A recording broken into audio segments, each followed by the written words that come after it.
All right. Welcome, everybody. Whether you're joining us from earlier webinars or this is your first one, welcome. It's good to have you joining us. This is the third of 4 webinars on helping mental health professionals better understand domestic violence in their caseloads. The first one was kind of an overview of domestic violence. The second one was how to screen your clients for domestic violence, whether as an abused partner or as an abusive partner. And this one will be what to do with your clients if you identify them having domestic violence present. And the next one, the last one will be in 2 weeks, which will be a webinar on safety planning with your clients, whether they are the victims of domestic violence or the perpetrators of domestic violence. Let me briefly introduce myself again. For those of you who don't know me, I'm Dr. Chris Huffine. I'm a psychologist at Allies in Change and the executive director there.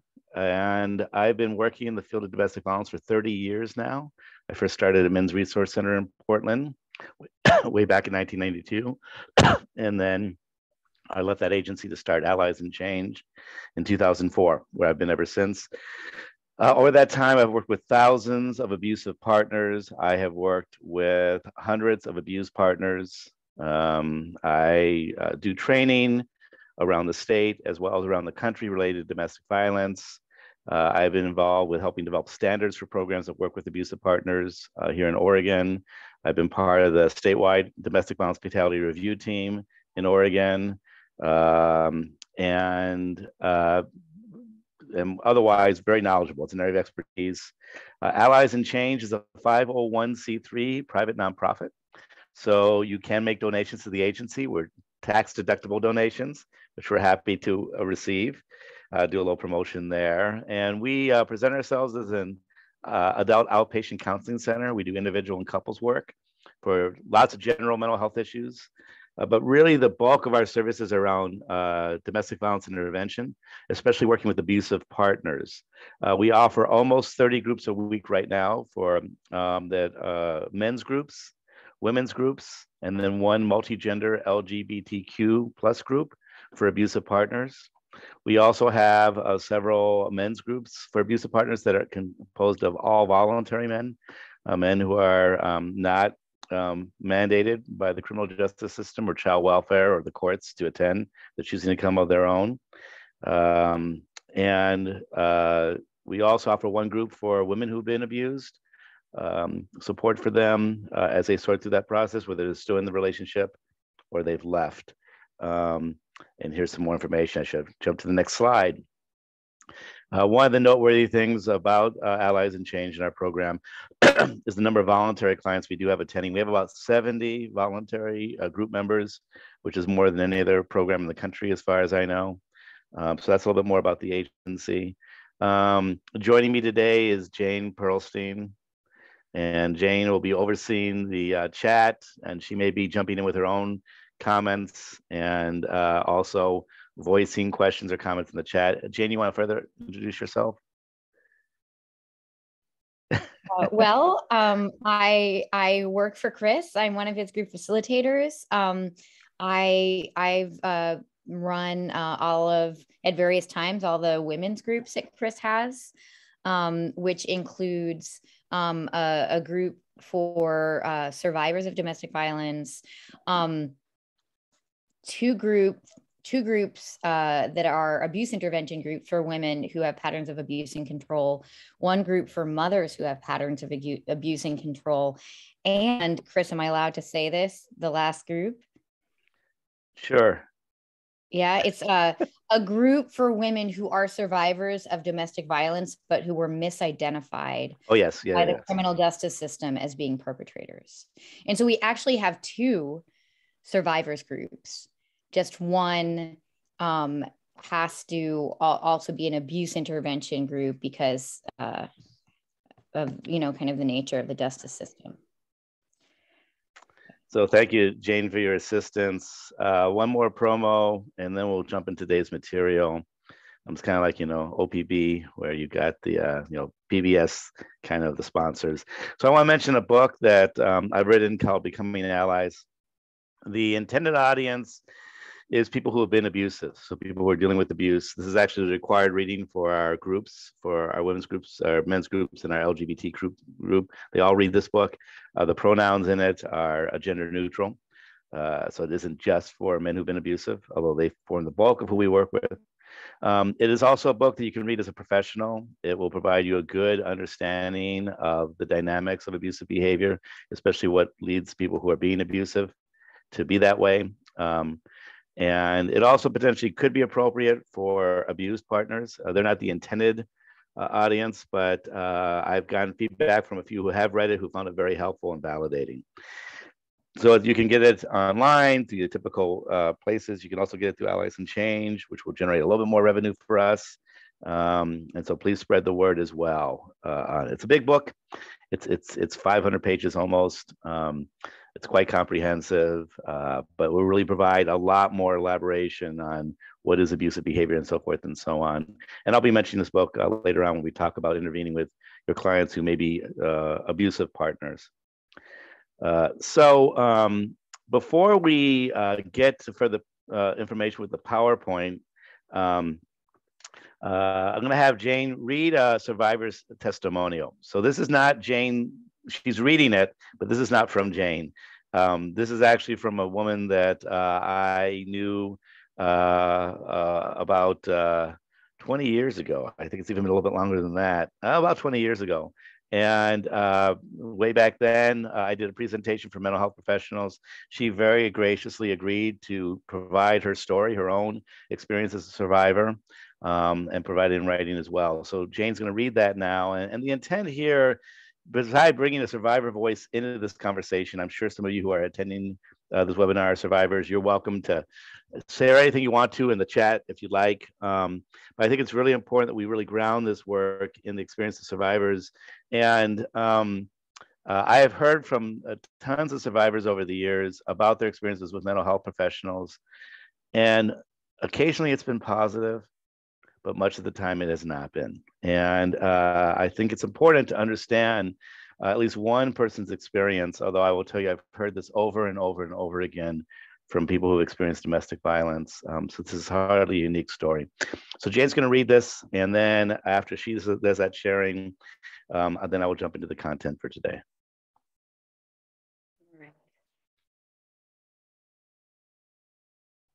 I am a survivor of domestic abuse. I married young and unknowingly aligned my life with an angry and violent man. We were married for 17 years before the divorce finalized. During that time, I gave birth to 3 wonderful baby boys, the first one arriving 1 month before our first year anniversary. Over the years, I've heard firsthand many of the assumptions made about women like me, that I must have done something to deserve it, or worse, I must have liked it, or I would have gotten out sooner. After all, it would only take a normal person one time to get it and then get out. Surely a woman who stays in an abusive relationship for any length of time must be weak, stupid, or some kind of a loser. Without any deeper explanation than that, it's written off with one broad sweep of a simplistic answer. In all fairness, though, I may have thought the same things myself if I hadn't lived through the experience. Instead, after 17 years spent on the front lines and these last 10 years spent rebuilding my life, I understand how complicated the world of abuse really is. When you're young, it's easy to believe love conquers all. We started a family right away, and I had learned the most important gift to give your child was an intact nest, that the pain of divorce was one of the greatest wounds a parent could inflict upon their child. Since there was no way out of my situation without me being the one to initiate the proceedings, in essence, I had to be willing to rend my children in two with my own bare hands, and I wasn't able to do that. Besides, he only abused me, not the kids, and he was always so sorry and determined it would never happen again. All I had to do was to renew my hope and rebuild my trust. It worked for longer than it ever should have. It worked until he finally did cross over to the kids. And I learned that there is worse pain for a child than the pain of divorce. There were no options left then, and I took our lives and hurled them into the fan blades of divorce. The period of time for the final unraveling of my marriage through the finalization of my divorce marked a more intense nightmare than the 17 years of abuse combined. I hadn't worked outside the home since the birth of my first son, so I was without current job market skills. There was no money coming in because my ex let everyone know he was going to force me out onto the streets with the kids so they would blame and hate me. He had threatened to track me down and kill me, so I was afraid for my life and the lives of my children. I had every symptom of post-traumatic stress disorder to a severe degree. No day went by without some kind of threat or terrifying visit. It takes tremendous strength to escape an abusive relationship. Strength is necessary for the escape itself, the healing process afterwards, and the living to tell about it eventually. I can honestly say it's a privilege to be here today. I know it's nothing short of a miracle. So, what does my story have to do with you? From time to time over the years of my abusive marriage, we sought help from counselors and so-called trained professionals, but it only made things worse. My ex appeared polished and sincere in public, so the focus always turned to what I had done to provoke and inflame this otherwise decent, reasonable man. I was too beaten down to hold things together emotionally in a counseling setting. Desperation would overtake me, and I appeared mentally unstable and an emotional wreck. I certainly couldn't admit what was really going on, or I paid later behind closed doors. The efforts for help from counselors only fed the cycle of justification, denial, and blame for his abusive mindset. We would leave a session with me bearing more guilt and blame and him exonerated and armed with more ammunition for next time, because there was always a next time. The greater damage, though, was that this uninformed, ineffective counseling caused me to close off any chance for real help. I lost all hope because there was no place to turn to that I could trust. I saw counselors as authority figures, so their indictment of me caused a crushing weight. I became convinced the abuse was my fault because these educated professionals with the diplomas to prove they knew what they were saying told me so. This is a devastating thing for someone who already systematically conditioned to believe it's their fault. That's something an abuser does and does well. They find a reason why they do what they do, other than the fact that they do it. They wouldn't if they didn't have to, if you just didn't make them have to. The years ticked by with more new projects to work on. Whatever seemed to set him off, I worked to eliminate. I became perfect at everything. We had a spotless home and perfect children. I made sure our meals were on time, that I spent no money on me, that the stapler or scotch tape or keys could easily be found. Whatever set him off became my new area of expertise. At the end of it all, I was destroyed with all the vital parts of me removed. My life was reduced to no useful purpose other than mere survival. Now, survival is important, and I'm personally all for it. But I became so small and desperate. When survival is the only thing, it becomes nothing. There was no chance for the unrealized greatness God places within each one of us to ever rise up and thrive. The only lilt to my soul came with thoughts of suicide. Not that I wanted to kill myself. I was just so tired and I wanted it all to be over. Suicide beckoned me with its certainty for absolute rest. That was me nearly 10 years ago. The real story began when I started to take my life back. I got out and got my kids out. The ink is long dried on the divorce decree, complete with a restraining order written into its final draft. I continued to watch my kids carefully, doing everything possible to ensure abuse doesn't pass to their generation. 5 years ago, I remarried the finest man on the face of the earth. He is a successful businessman, a marathon runner, my best friend, and the most excellent example of a true man my kids could ever hope for. When we got married, he told me he wanted all my dreams to come true. I left my job, a job which unhappily had become 24/7, and I came home to pursue a writing career, a dream I've had since I was a very young child.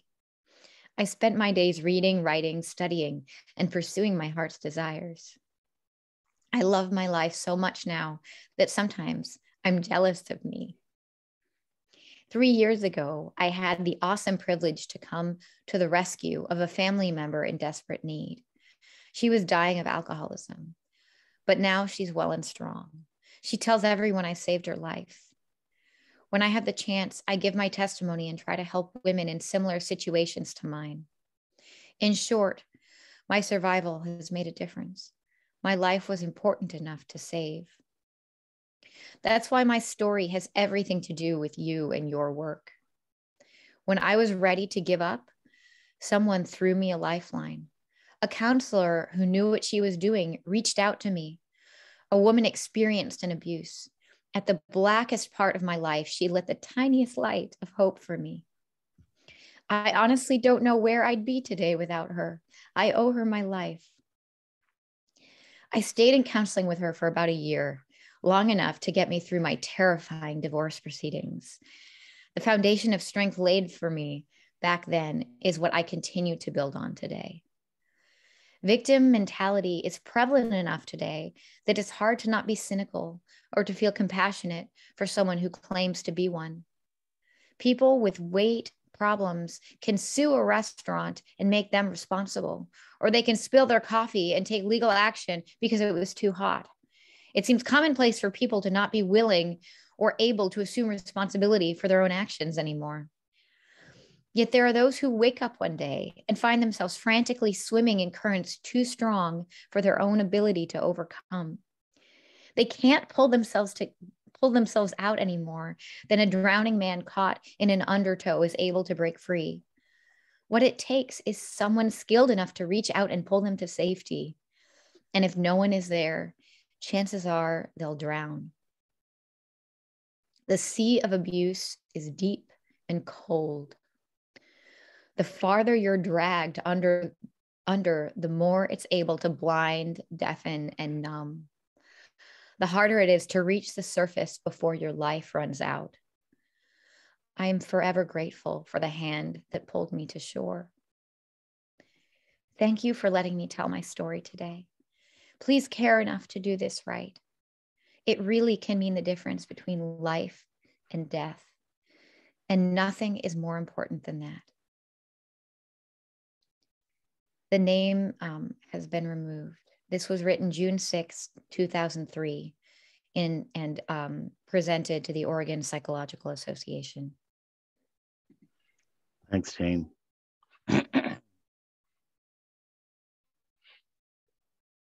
So to go from there,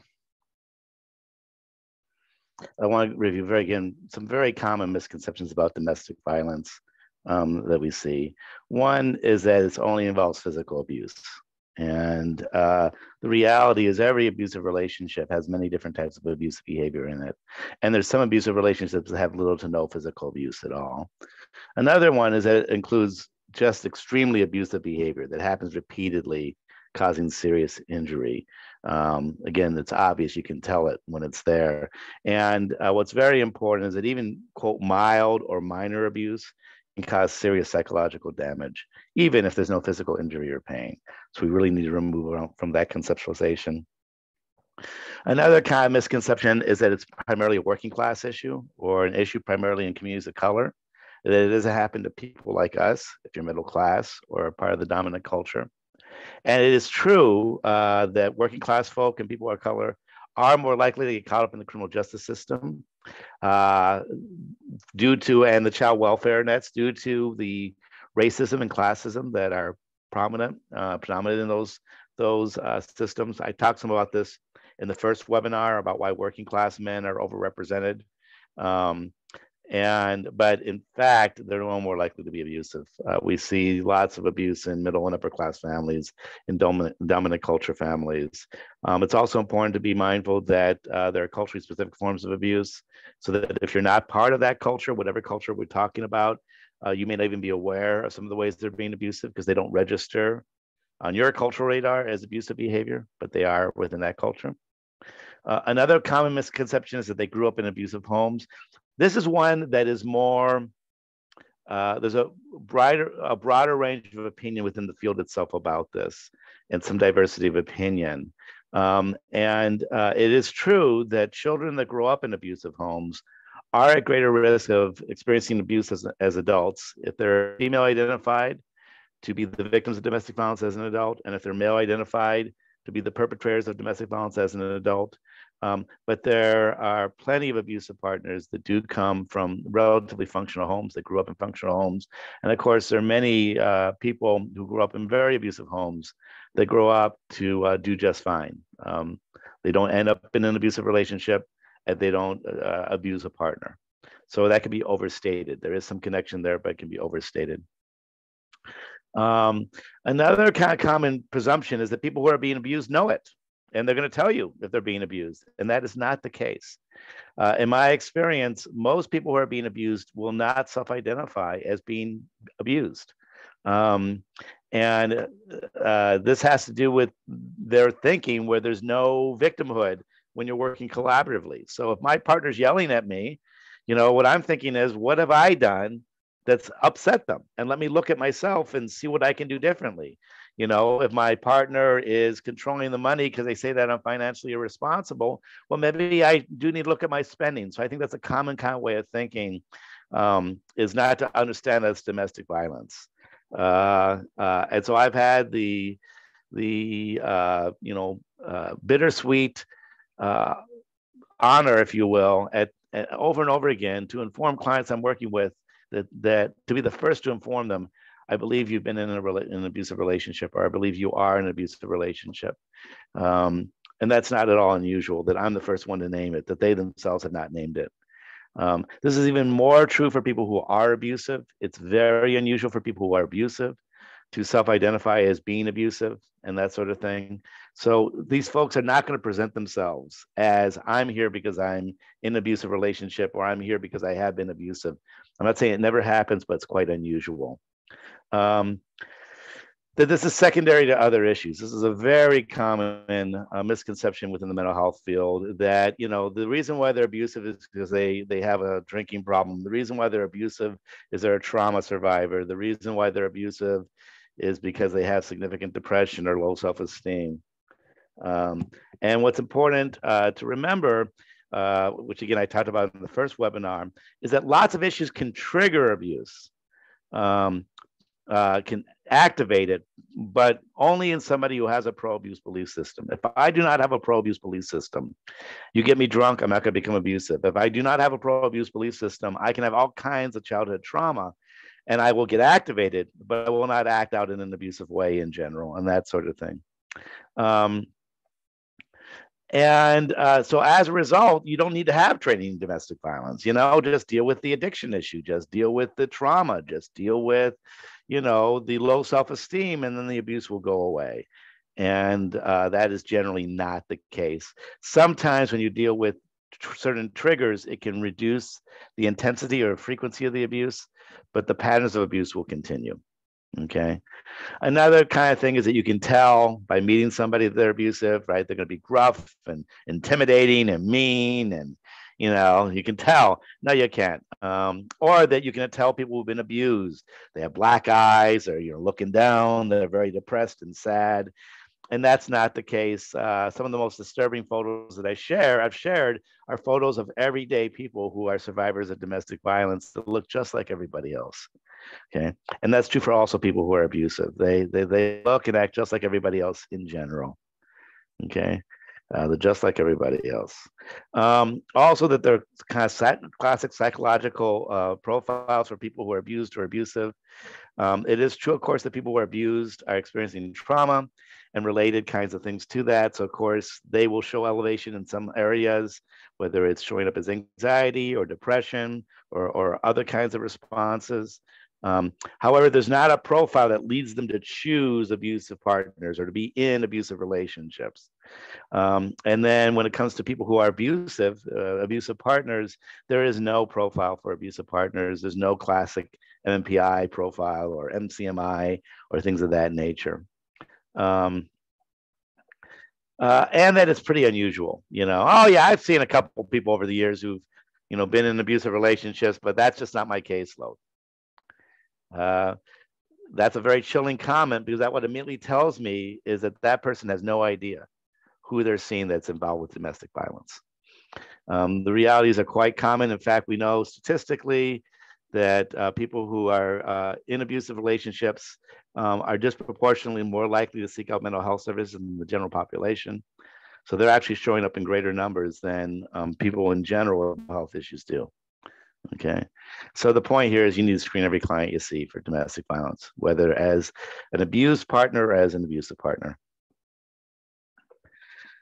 So I want to make it clear that the purpose of this webinar is not to make you all experts in domestic violence. This is simply to give you a rudimentary understanding of domestic violence, and in a kind of straight ahead way how to work with it as a non-specialist. And this would be a comparable. I think everybody needs to have a rudimentary understanding of substance abuse issues, because you're going to encounter it in your clients no matter what you do.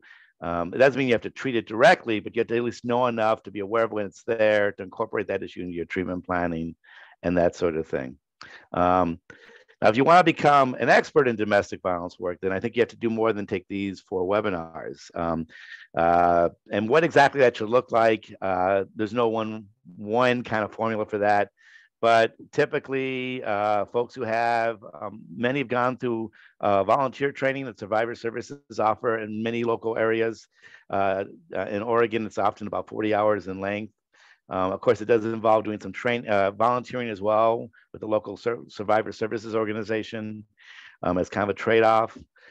Reading more books and journal articles related to domestic violence, doing some biblio education, self-education, going to longer professional trainings beyond this to get more extensive training, whether they're statewide or national or things of that nature, and then getting ongoing supervision and consultation. So it's really kind of making this an active part of your practice. I also want to very briefly again acknowledge that while domestic violence is roughly equally present in LGBTQ plus relationships, and generally is present across every class, religion, occupation, region of the country, so forth and so on. The one striking difference in heterosexual relationships, which are the majority of relationships, romantic relationships, is that most of the victims are identified as female, and most of the people who have been abusive identify as male. So there are, of course, heterosexual cis men who are abused and are survivors of domestic violence. There are also heterosexual cis women who are abusive, but this is more the exception than the rule. And I'm generally trying to drop pronouns, but it's really important that we do acknowledge this strong gender skew. And this was reflected in our group work. When it comes to our abusive partners, we have about 24 groups for abusive men, and we have, I think, 3 groups for abusive women. You see the difference there. When it comes to our survivors, our abused partners, we have 1 small group for women who have been abused. We've never been able to offer a group for men who are abused because we see so few of them. Although I have worked with abused men over the years, they're just often hard to find. All right. So the idea today, and perhaps more so than any of the other webinars, I'm offering you kind of my thoughts and ideas and suggestions. This is not the way to do this work. I'm not saying this is how thou shalt do it. So take anything that I'm saying with a grain of salt. These are just my thoughts that I have. You are welcome to share your own. I mean, I know some of you who are attending today are quite seasoned and knowledgeable about domestic violence. You're welcome to offer your thoughts and wisdom as well through the chat and what have you. But this is kind of like, so what do you do? So now we're to the point. So now you realize that you've got a client before you, whether it's an individual client or part of a couple, where there is domestic violence present. And what do you do now? And so I'm going to talk about what do you do if your client is the one being abused first, then if your client is the one being abusive, and then finally, if you're doing couples work, how to navigate that especially challenging process. So again, these are just thoughts and suggestions. This is not any kind of a firm standard of this is what you should do. All right. I'm also going to talk some more about common misconceptions. The first set were really a general set. And then I'm going to talk some about common misconceptions about people who are abused, and then common misconceptions about people who are abusive. So, common misconceptions about abused partners. First, that they are codependent. And I got way back in the day, back in graduate school, I got training in codependency and felt like I got pretty familiar with it. It's not a formal diagnosis. You can't find it in the DSM. And I don't want to go into it a lot today. I think that the part that's legit is I think that what we see is in a family where you have an adult that's abusing substances, a small amount of the time, their partner is really actively engaged in having them support them continuing to abuse substances. And in part, their motivation, the codependent partner, if you will, their motivation is, I focus on my alcoholic partner so that I don't have to deal with my own issues. So that's why my alcoholic partner, in some ways, needs to keep drinking, because if they get clean and sober and they start working on their own emotionally, then that may challenge me to deal with my own emotional issues that I've been avoiding.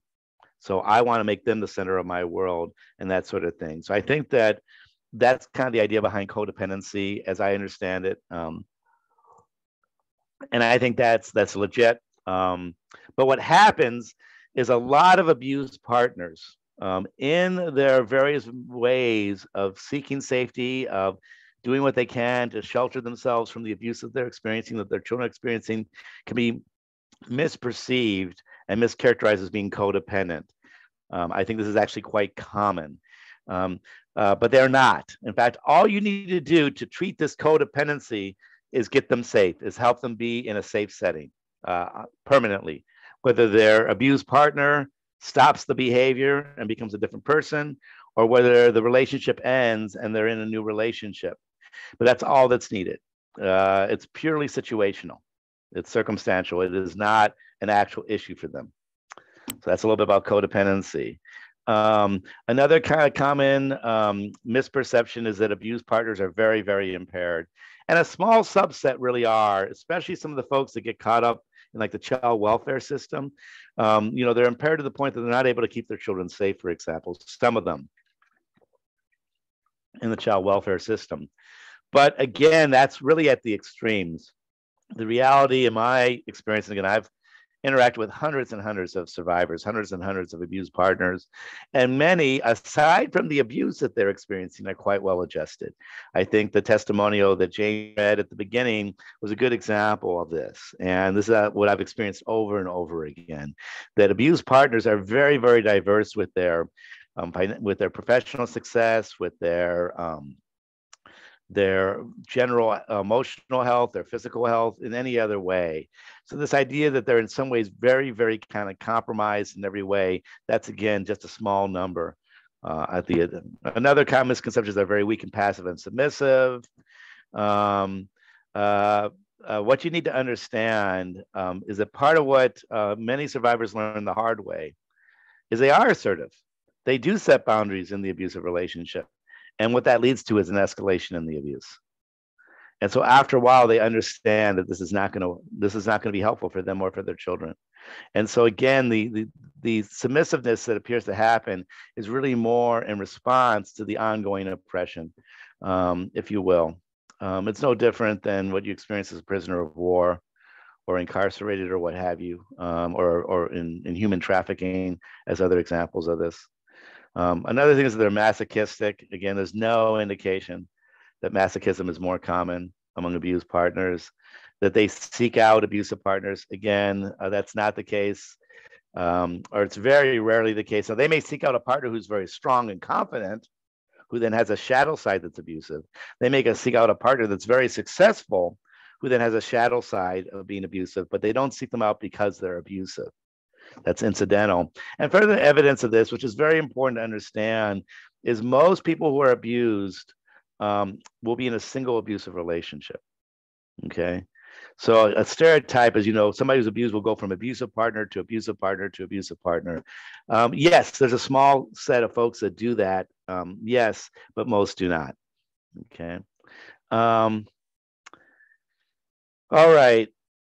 So there's, like I said, there's no one right working with these folks. The main thing is to ignore and not address the fact that they are in an abusive relationship. Okay. So one is some things you can say to people who've been abused. It's not in any way your fault. Okay. It is never your fault that your partner was abusive. Your partner is 100% responsible for their abusive behavior. Okay. No one deserves to be abused, no matter what they do or how they behave. No one deserves to be abused. Now, again, if you all have some other things that you really like, those of you who are more seasoned, if you have other things that you think are really helpful to say to abusive partners, to survivors, please add those in the chat. Again, please share the wisdom that's in the room beyond what I know. But these are some of the things that I have said, that I say routinely, and variations of this. So one really, really, really important thing not to say in general is you need to leave. Okay. It's something that is just not a good idea. And the reason why, and I am chuckling a little bit just because of how common it is, and it's a dark laugh, because one of the reasons why people who are abused do not seek out services is they don't want to be told to leave. Okay.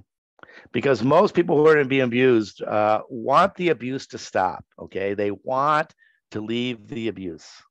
They want to leave the control. They don't want to leave their partner. Okay. And if they can find a way to stay in the relationship while the abuse and control stops, most of them, that's what they want. Okay. And I already shared a handout in the first session about 50 reasons why abused partners stay. So we can kind of go on, you can also review that as well. Also, if you don't know this, the most dangerous time for abused partners, hands down, is as they are leaving and after they have left the relationship.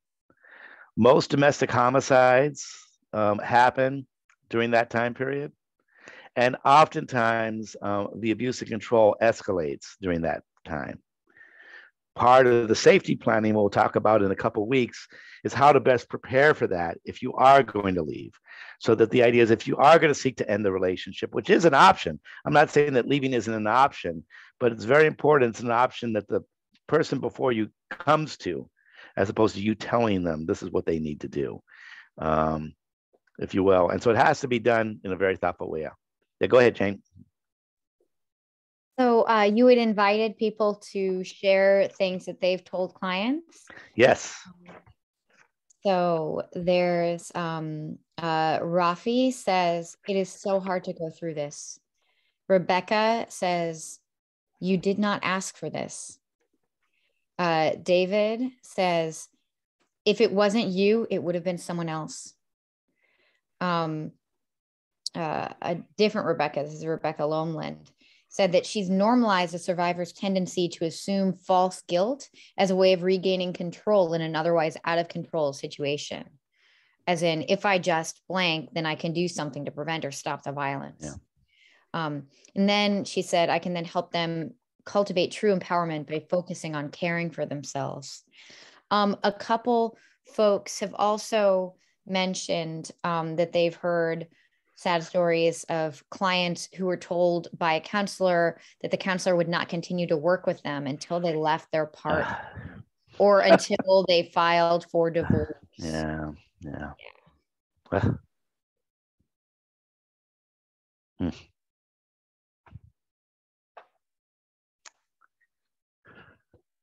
So I have a lot of passion about this because I've heard from so many survivors and the suffering they've been through, and ways mental health professionals have unwittingly contributed to that rather than helped with that. So, if I have a little more edge, it's because I'm carrying a lot of the pain and suffering that I've borne witness to over the years. Okay. So thank you for sharing all those. Those are great.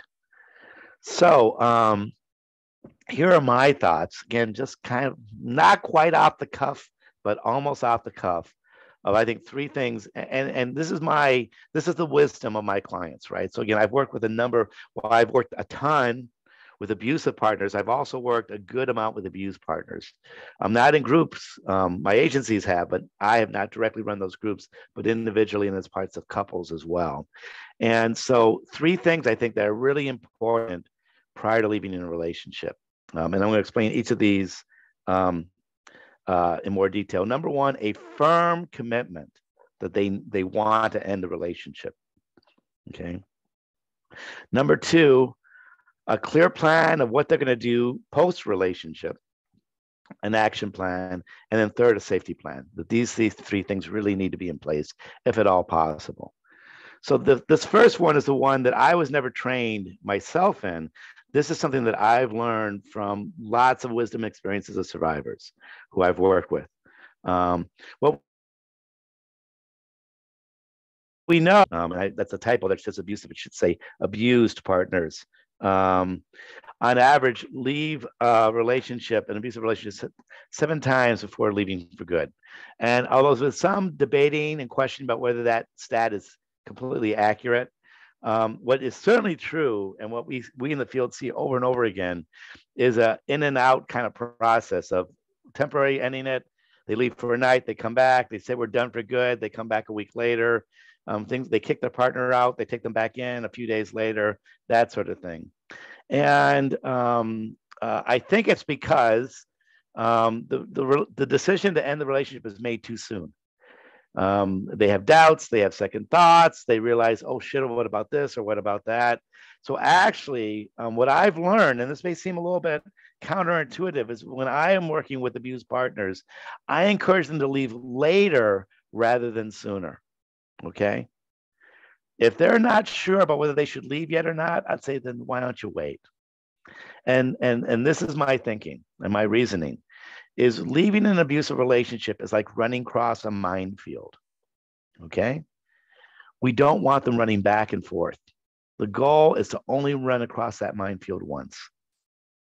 Okay. And so I really have found having my clients work through as much of their ambivalence as possible before they decide to make the difficult choice to end the relationship is ultimately often for the best. A quick decision is much more likely to be, they move away from, they back away from, if you will.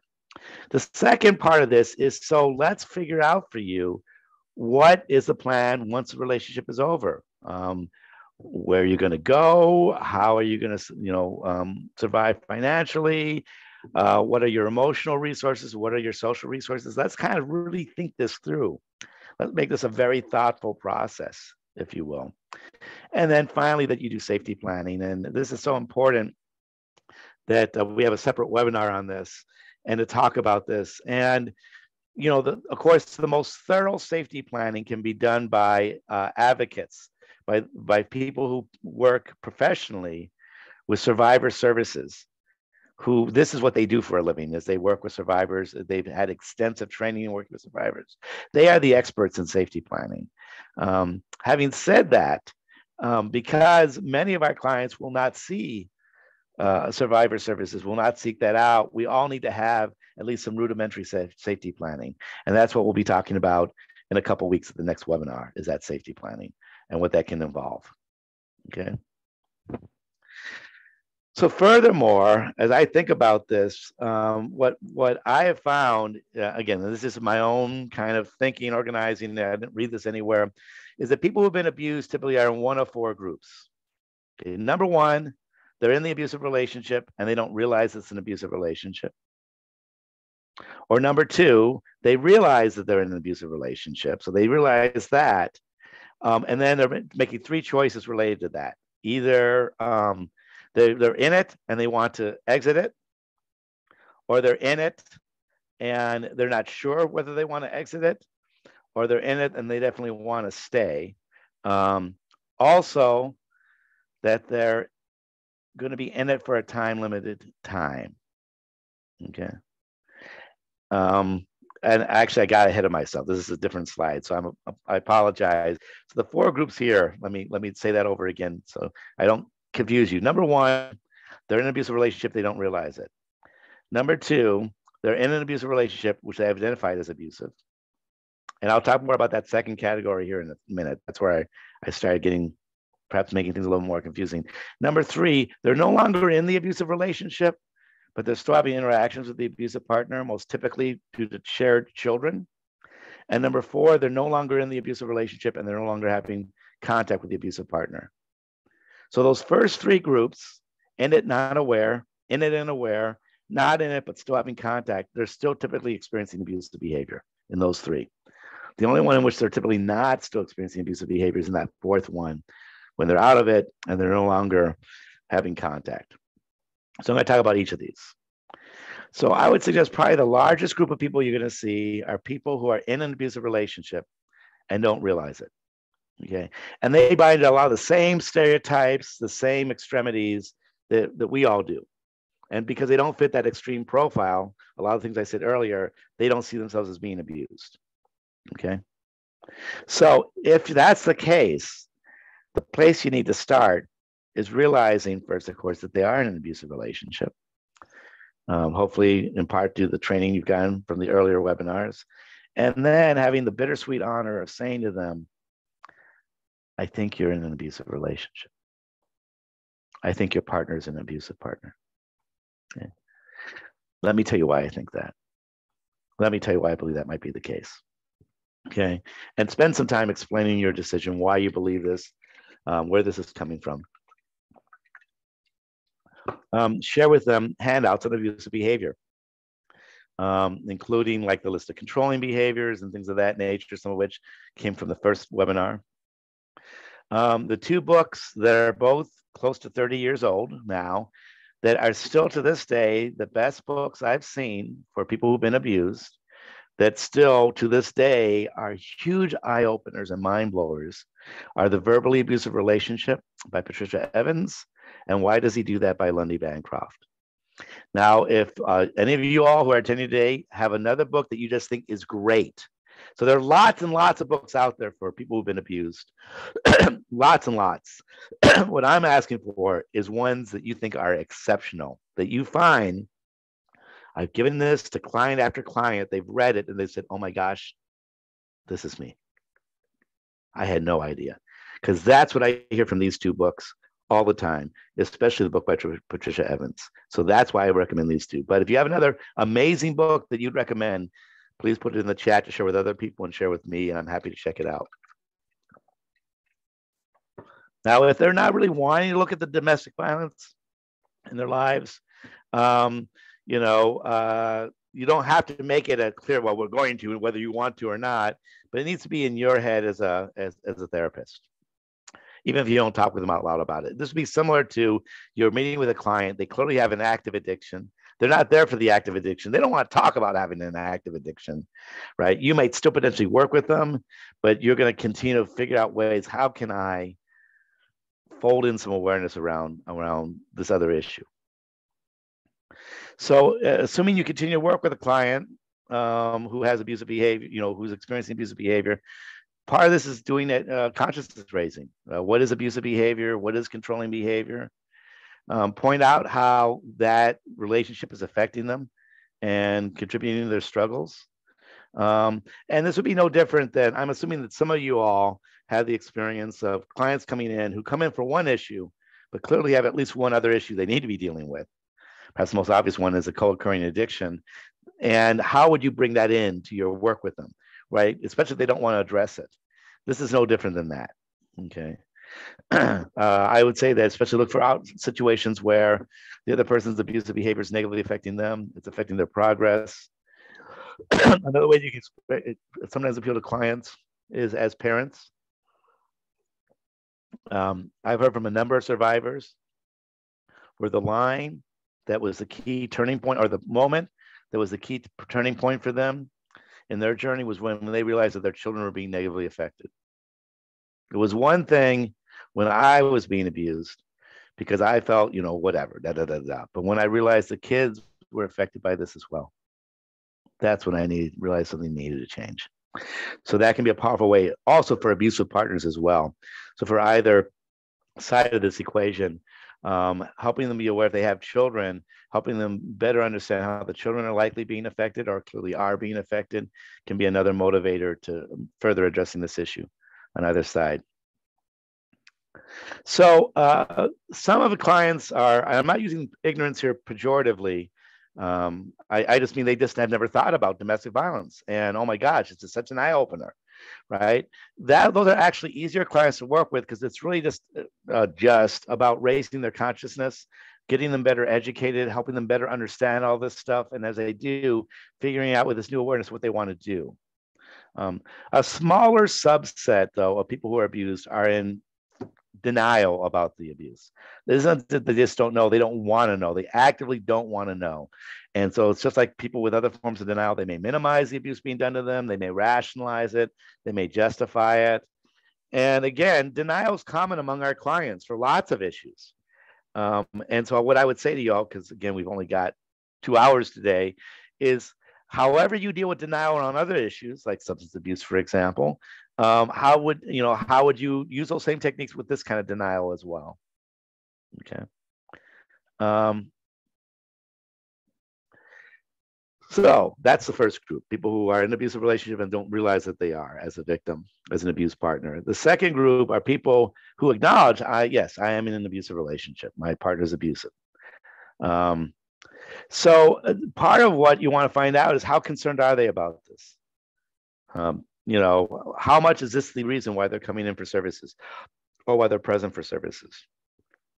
The more clearly they're saying this is the issue, the more important it is that they meet with somebody who's a real expert on domestic violence. Okay.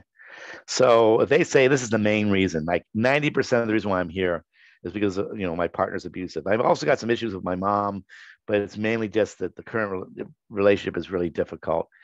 Then that would be a good reason to do what you can to get them to meet with somebody who really specializes in domestic violence work. Okay. And I'll talk here in a few minutes about how to identify and find those folks. On the other hand, if they're saying a small percentage of the concerns related to domestic violence, then, that's not where they want to focus. And, if you specialize in depression and their main concern is their depression, yeah, there is some abusive behavior. Yeah, I'm a little concerned about that, but really it's mainly my depression I want help with, then you may continue to see them. Keep in mind, though, that just because they put a small percentage on the domestic violence doesn't mean it isn't relevant. Okay. All right. The third group of people are people who are in the abusive relationship, or not in the abusive relationship, rather, but they're still having some kind of contact. And I think it's easy to forget this if you don't understand this well. It's just because the relationship formally ends does not mean the abuse stops. The two most common situations where the abuse continues, in my experience, and it continues for a significant period of time. So when I say continues, I don't mean it continues for a week or two more or a month or two more. I mean, it continues on for years, is when they're shared children, shared juvenile children in particular, or when they're being stalked by an abusive partner, even after the relationship has ended. And so I'll talk a little bit about each of those points as well.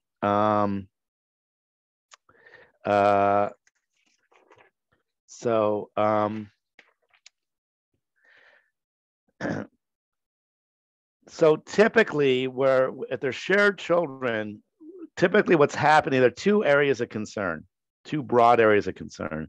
One is that, so if this is me, if I'm the abused partner and I'm no longer together with my ex-partner, but we have a couple kids together. one is when I'm still getting abused by them, which is typically when I'm having contact with them. And the most typical time you're having contact with a co-parent is when you're handing off the kids, right? So I'm stopping by to pick them up, or they're stopping by to pick them up, or you're together at an activity where the kids are at, even though you may be separate, sitting separately or what have you. The other is coordination. So it could be emails, it could be phone calls, it could be other kinds of meetings. So any of those moments are moments where my ex could be abusive and controlling. Okay. So that's one whole realm of concern. The second realm of concern is to what extent the children are being mistreated. And that could be, again, they're being directly targeted. So my ex is directly abusing my kids. And when I say abuse, typically it's not mandatory reporting, physical abuse of a child. It's not that overt necessarily. But then the other one that's very common is children are being exposed to the abuse. So what they're being exposed to is they're not directly being yelled at. They're not being directly physically abused. But what they are hearing is my ex's contempt and disdain for me. The way they think I'm a fucking idiot. You know, kids, your dad, he can be such a fucking idiot sometimes, you know?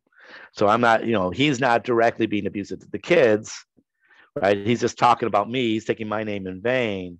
But of course, in doing so, that can be very hurtful and damaging to the children, right? Once again, the more central your client's concerns are, they're no longer in the relationship, but this is a major driver while they're seeking out services. The more important it is they meet with a specialist in domestic violence, if you will. Stalking, I could talk on for a while about stalking. Very, very briefly, stalking is not just following somebody around, wearing a disguise, looking at them through binoculars. It's any kind of unwanted contact. So it can include calling them and hanging up. It can include leaving gifts on the porch.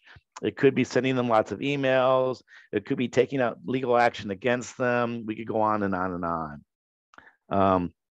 And the main thing I have time for to talk about right now, as we're about an hour into this, is that stalking, especially when it goes on for a significant period of time. So again, there may be a brief period of time, just a few days or a few weeks, where the ex drives by the house a couple times or something like that.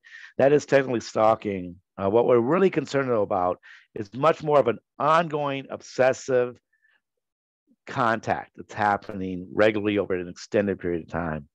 Stalking is a huge risk factor for lethal violence and for additional physical assaults. And so if there's ongoing stalking happening from an ex-partner, especially over an extended period of time, you got to let your client know that this is a real danger. There's a real risk here.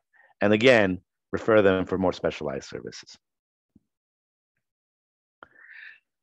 And then the final group of people that I was mentioning are people who are no longer in an abusive relationship. They're either in their current relationship is a great relationship, or at least it's not an abusive one, or they're not in a relationship at all, but they do have a history of having been abused by a romantic partner. Those folks vary hugely to what extent they want or need any therapy attention to their past experiences of having been abused. Okay. So, and again, in my experience, I've worked with plenty of clients that had some prior history of domestic violence, being abused, and they've worked their way through it. It really is history. It's no longer an issue for them now. Yeah, that was a bad time. That 2-year relationship was really ugly. That was an awful time of my life, but that was 20 years ago. And, yeah, it was hard for a little while, but I'm really past that. Okay, fine. Don't have to do anything, really. Okay. Again, though, the more they want to focus just on the trauma they continue to wrestle with due to their domestic violence that they experience, the more that's the focus, the more they might need to meet with a specialist. Now, this is where it gets a lot more gray because in some ways, trauma is trauma. And so let me make this point, Jane, and then I'll have you jump in. Trauma is trauma. And if you have expertise in trauma, your expertise in trauma can absolutely help somebody who's a survivor of domestic violence move through their trauma. So that part definitely. But sometimes what people are needing who were previously in an abusive relationship is they need that understanding of why did they do what they did? What were the dynamics going on? Help me better understand this. So the more they have DV specific questions that they're trying to come to terms with as part of their history, the more it may be beneficial for them to meet with a professional who specializes in DV work. Yeah, go ahead, Jane. We got a question about stalking. So for previous slide, yeah. Carolina Brito says, we've had clients submit PPOs on stalking behaviors, but they have not been approved. And in fact, I've had clients recently where that was also the situation. In these situations, what else can be done? So many states have a separate stalking protective order. Oregon, for example, has a stalking protective order. They're not easy to get, but you can get them. The other thing to be aware of is stalking protective orders, and for that matter, restraining orders, often don't stop the behavior, especially not with people who are stalkers.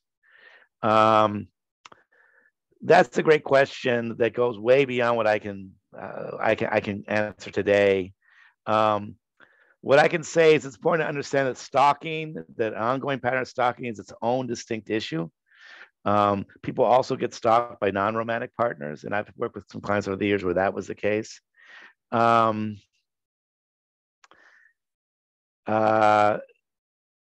I think they got to get better educated on stalking. I don't think I can really give you a good answer to that. Maybe could we include that, or would you be able to include that next session in the safety planning? No. I mean, I'll talk some about the stalking by a romantic partner.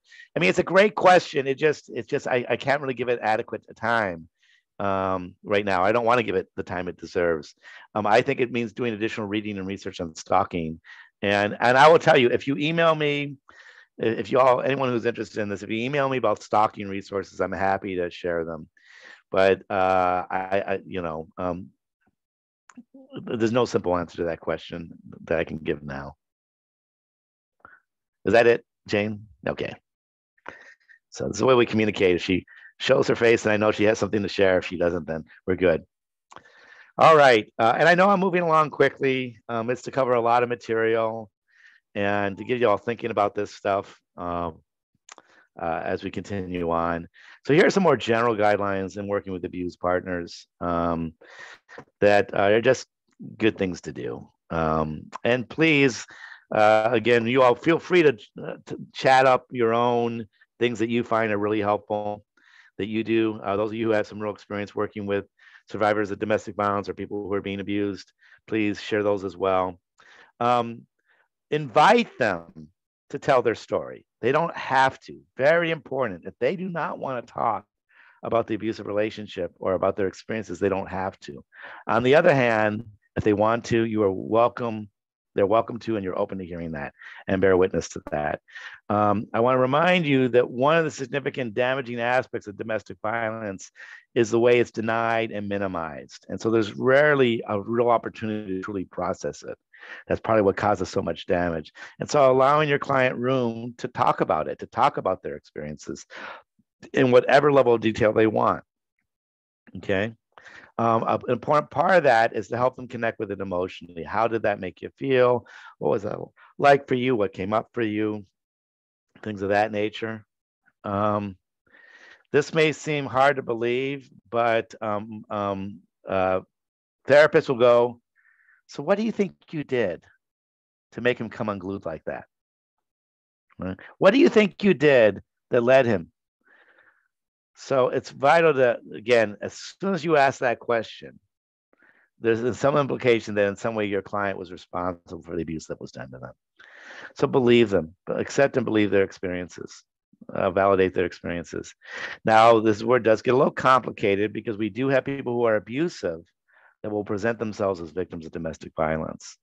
But this is where we get into, this is where you need to refer to an expert. I think that in general, as a general therapist, you're going to start off with the default presumption that my client is going to be forthcoming in terms of talking about their experiences.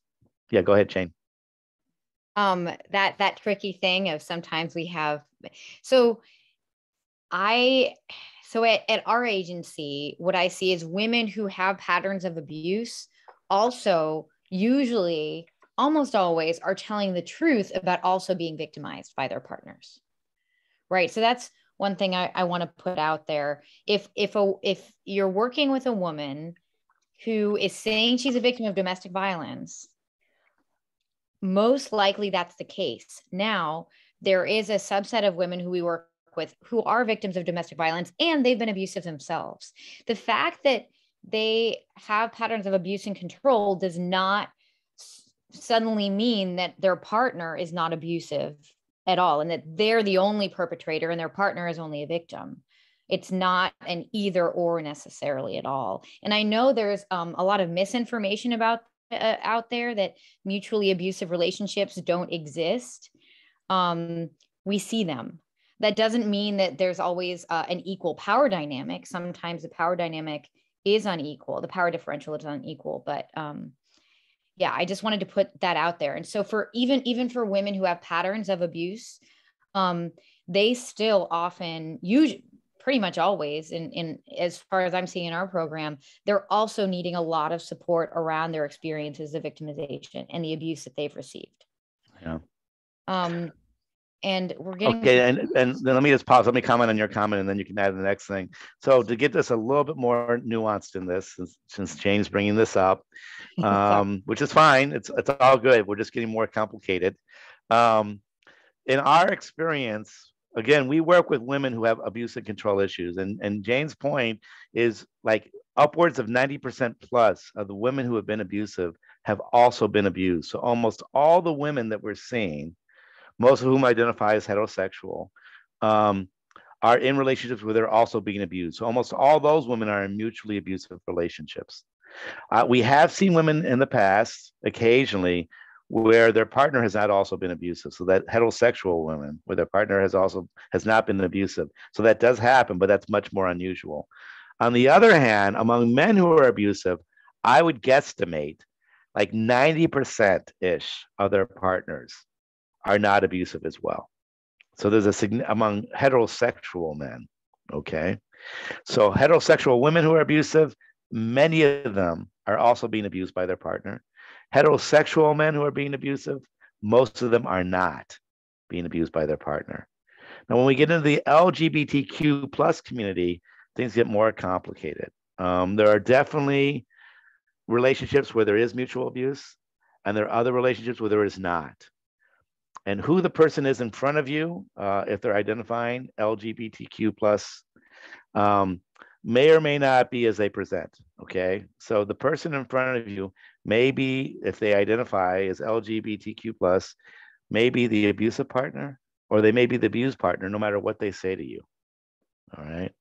Now, I'm presuming that folks who are working with LGBTQ plus folks have some additional training and understanding of the dynamics within those populations. And that would include getting some additional specialized training on domestic violence work, because it gets especially complicated. And again, I've mentioned this previously, the national agency that does the best training and is the most knowledgeable about domestic violence in LGBTQ plus relationships is the Northwest Network.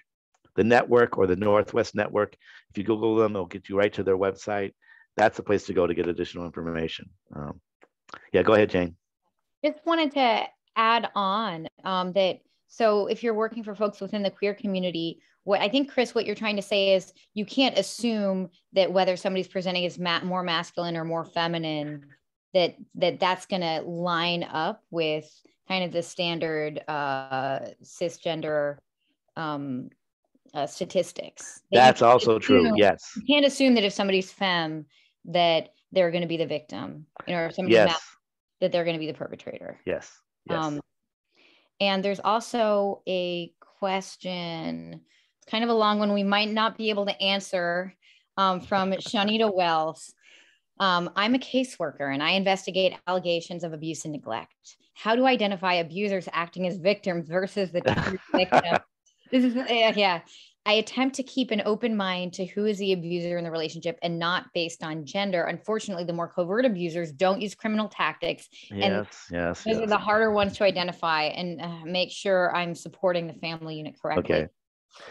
So one place I'd point you to is near the end of the first webinar. I think it was near the end of the first one, which was the understanding domestic violence beyond physical abuse. Let me look here real quick. I believe I talked about subtle indications. No, it wasn't. No, let me see here. You may need to ask me that. That's a great question. And as Jane's indicating, that goes, oh, was it? There was the screening. I'm just trying to, I do so many different presentations. Maybe it was there. Yeah, actually it was in the last one. It was in the last, the webinar number 2 on the screening. There was a slide about the subtle aspects of abusive behavior. That's where I would refer you as well. So if you didn't see the webinar number 2 from 2 weeks ago, I encourage you to see that. That will address some of what you're bringing up. You're welcome also to talk to myself more back channel, and I'm happy to talk with you more about that.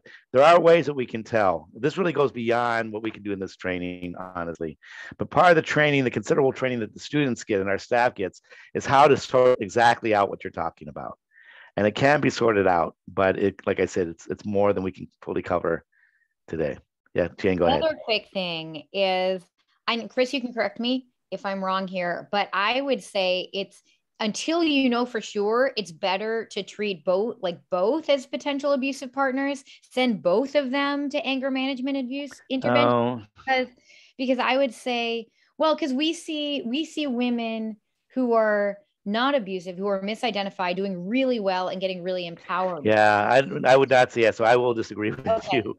And this is the field as well. I mean, the general idea in the field, you want to be very, very careful not to send both, because most of the time it's not both. Yes, there is a small percentage of the time where both people are abusive and controlling, but we want to do everything we can to not further victimize the victim, to not further punish the person being abused. So I do not think sending both is a good idea.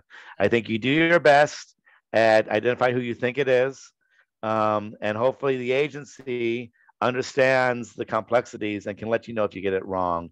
And like I said, I'm happy to do additional conversation with you about this on the side, because this really does get more into the nitty gritty of when you are a specialist.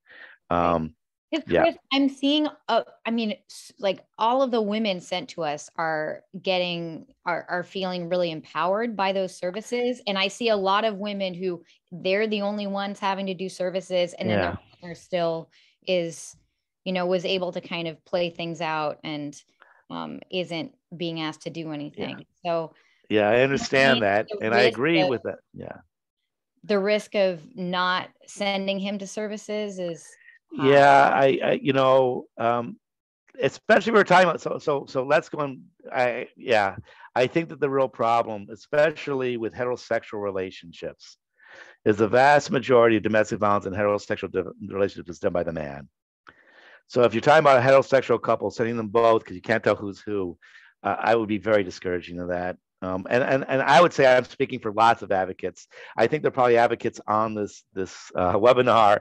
So if you all want to chat up and kind of voice this, you're welcome to. I think that's just, you got to be very, very careful. Yes, it's true that people who've been abused get mandated in the services and they ultimately find them very helpful. That doesn't mean they should be mandated in the services necessarily because they've had the misfortune of having been abused. So, and Jane, I would agree that there are some people that say what you're saying, but that's just the general sentiment. Now, I think when we talk about queer relationships, then it's much, much more gray and it's much, much harder to figure out who's who. But you still got to be very careful. We want to do what we can to not further punish the person who's already been abused. So, yeah, of course. Yeah, and so sorry. I was saying just the risk if you get the wrong person, it can be very damaging. Yeah. So, all right. Be careful not to judge. Again, my experience of survivors of abused partners is they reflect the full range of humanity, which means that they all have their strengths and they all have their weaknesses. They all have their assets and they all have their struggles. They all have their, none of them are perfect. and they're all doing the best that they can. So do your very best to be careful not to judge them in the choices they're making. And then, of course, make it clear that they're not to blame in any way for the abuse that's being done to them. Feeling isolated for lots of different reasons is very common among abused partners. So supporting them and not feeling so isolated, including affirming for them that they're not alone in this. Help them better understand the full range of abuse, the full range of controlling behaviors. Again, you're hearing a little bit of repetition here, things I said earlier. And again, the focus should be, how can I help you get safer rather than simply leaving the relationship? Okay, so the more nuanced analysis, and not even how can we get you safe, how can we get you safer? And we'll talk more about this in the next webinar around safety planning. And then it's less about how the other person's being abused or abusive rather than how they can get themselves safe or get themselves safer. Okay. Acknowledge our strengths. The very common quality of abusive behavior is to disempower the abused partner, to really kind of vilify them and demean them and devalue them. So certainly a part of the work with them often is about validating their strengths, identifying their strengths, affirming them. All these things that they told were so wrong or bad might actually be great strengths. So that's a common part of the abusive cycle that happens. Part of what they have is they also have a right to make their own choices. So another thing that's painful for me to see that happens repeatedly is you have an abused partner who's been told what to do over and over again by their abusive partner, and then they meet with other people who tell them what to do. So they go from person to person telling them what to do, as opposed to somebody trying to help them connect with their own freedom and rights to make their own choices in the ways that feel right to them. Help them expand their thinking, broaden their thinking about options and choices, and helping them in the process of making decisions, if you will. At times, this can be longer term work. So focusing on planting seeds as opposed to making everything better right now. For those who are in more denial or who are for now going to choose to continue in the relationship, which is most, expect there'll be further abuse. This abuse is going to continue. And be patient with this process of navigating this process, if you will. And let me see here real quick. I can't remember, I included this in a slide. I don't get into this in this level of detail, but there's a whole subset of abused partners who are basically like this. I understand it's an abusive relationship, and no, I'm not going to stay with this person forever, but I'm not going to end it just yet. Okay, I'm going to wait until, and there are clear reasons. I'm going to wait until I have a full-time job. I'm going to wait until the kids get out of school for the summer. I'm going to wait until the kids graduate from high school. I'm going to wait until this loan comes through. I'm going to wait until. So there are lots of different reasons why people who are in abusive relationships don't want to leave just yet. And so that's a whole nother part of the more specialized work, is how to maintain safety in the time between now and when they intend to end the relationship. And that, again, goes beyond what I can cover today, with what we've got. All right. And then the last bit before we shift over to abusive partners is, of course, is finding a knowledgeable domestic violence therapist. The more the focus is going to be on the DV work, the more important it is they meet with somebody who really specializes in this work. So how do you find them? Well, one way, and again, I'm acknowledging that we have people from all around the country here attending and also watching this later. Contact your local survivor services organization. Most counties have at least one, and ask them, hey, I've got a client. She's in an abusive relationship. I'd like to refer her to a mental health professional who has greater knowledge about domestic violence. Do you have some people like that you can recommend? She wants to use her health insurance, blah, blah, blah. Some survivor services organizations actually themselves will offer such counseling. So of course, if they do, there you go. You can just refer them directly to there. So that's one thing. You can also, if you have a local domestic violence hotline, like Portland has a local DV hotline, You can call them and ask for referrals.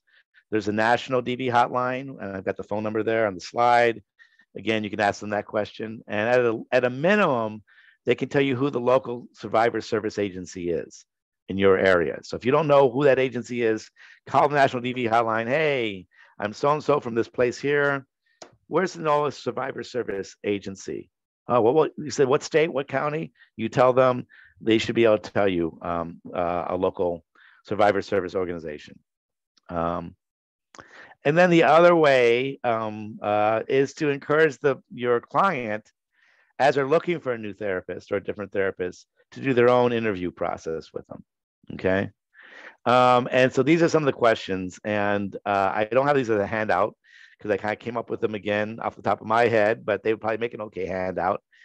So I'm going to move through these quickly because I'm mindful of time right now. So in other words, you as a therapist could call another therapist and ask them these questions. So this could be a therapist call, or your client could do this. So let's say again that I'm an abused partner and I appreciate the work you've done with me. I do think it would be good for me to meet with a therapist that's more knowledgeable. You don't know who that is, who that could be, but I'm going to do some legwork on that. So ask the potential therapist what formal training they had on domestic violence. Oh, I know a lot about it. So how have you been trained? Tell me the training you received. Okay. And if they've not had much formal training, move along. So what books do you recommend people to read about domestic violence? They go, move along. Okay. Anybody who's an expert in DV should be able to tell you titles like that they recommend, because it's a common thing they have to do. Ask them, so how do you define DV? If they go, DV, let's see, it's about, if they're struggling to give you a definition, move along. Or if they define it as involving just physical abuse, move along. Or if they start offering you a theory about trauma and anger, move along. They should be able to give you a pretty straight up, domestic violence is a pattern of abuse and control intended to dominate and control in an intimate relationship. It may involve physical abuse, but it doesn't have to, something like that. And it should come across that easily. Okay. What is their direct experience working directly with DV? If they're saying, oh, I've had a few clients that have had DV issues, move along. They should be able to say that is an area of focus of me. I've worked with hundreds of these clients over the years, or I've worked with dozens and dozens of these clients. A few, you don't want to see this person. It should be more than a few. Okay. All right. So shifting now to the abusive partner. And this is where the idea of therapists seeing abused partners, of course, that's going to happen. It happens all the time. Now is when we get more uncomfortable, because you're also seeing people who are abusive when you realize it or not. Okay.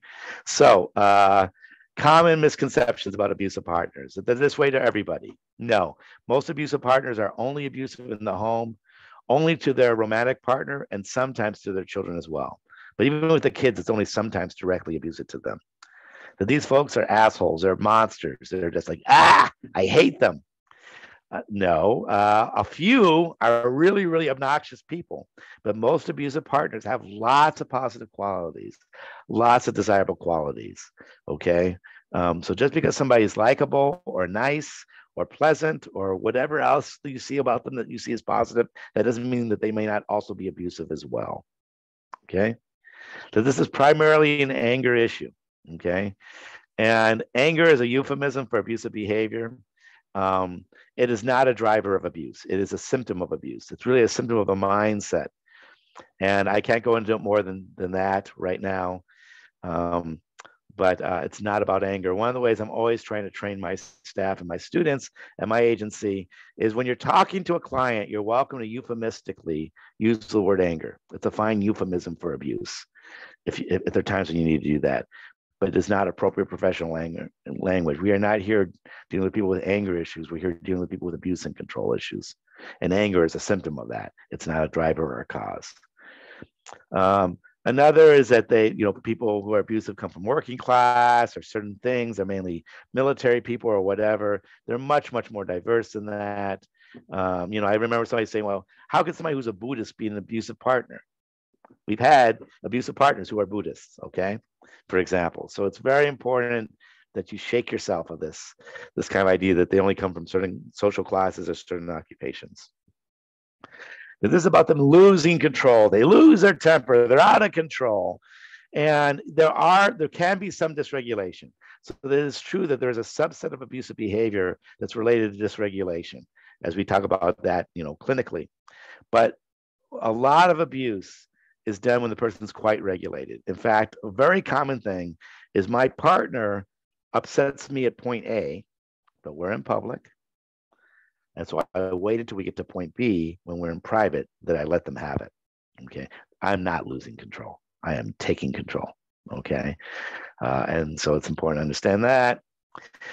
Things you should not do with abusive partners: anger management, substance abuse. Anytime you're doing work with them where the abuse is secondary to another condition, and then honestly, individual therapy in general. And so I'm going to have to hit the accelerator a little bit more because we only got about half an hour. I believe one of the handouts I think you got are differences between abuse intervention and anger management or violence intervention. And so what I would say very briefly is almost every program, abuse intervention program or battering intervention program or violence intervention program, they use different names in different states, have some anger management in their DNA. Okay. Almost all of us have do some anger management skill building, like teaching timeouts, for example, or looking at a person's self-talk, or having them physically calm themselves. Those are a few examples of anger management. Anger management is only a small part of what abuse intervention involves. Okay. So I'm going to let you all read these slides on your own. I don't need to spend the time reading them to you. The main points is that anger management typically is short-term. It can involve as few as just a single session. There are probably hundreds of books on anger management, most of which are not appropriate for our folks, honestly, because they're way too narrow. It's kind of like saying that, hey, you're an alcoholic, just read a book on the biology of alcohol.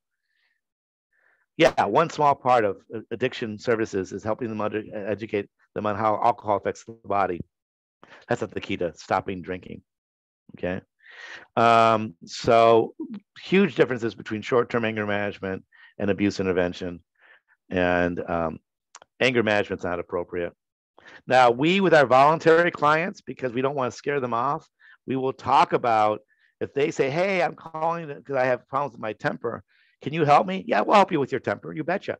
You want to come on in? We got groups to help men with their temper. Oh, really? Well, I'm not sure if I want to do a group. That's okay. Let's just have you come in for an intake. We can see what you need. So at that point, we're going to talk and we're going to use those euphemisms of anger and temper, especially with a more tentative client. But we're very clear that we're not really talking about anger. We're talking about abuse and control. And 19 times out of 20, you show me somebody with an anger issue, and I'll show you somebody with abuse and control issues. Okay. I'm going to say a tiny bit more, and then I'm going to need to move on about this. You can look at the anger emoji, right, from inside out. And then you can look at me getting angry beside the anger emoji. This is me showing my anger about anger. So for many years, I taught a 1-credit anger management class at Portland State University as an adjunct faculty member.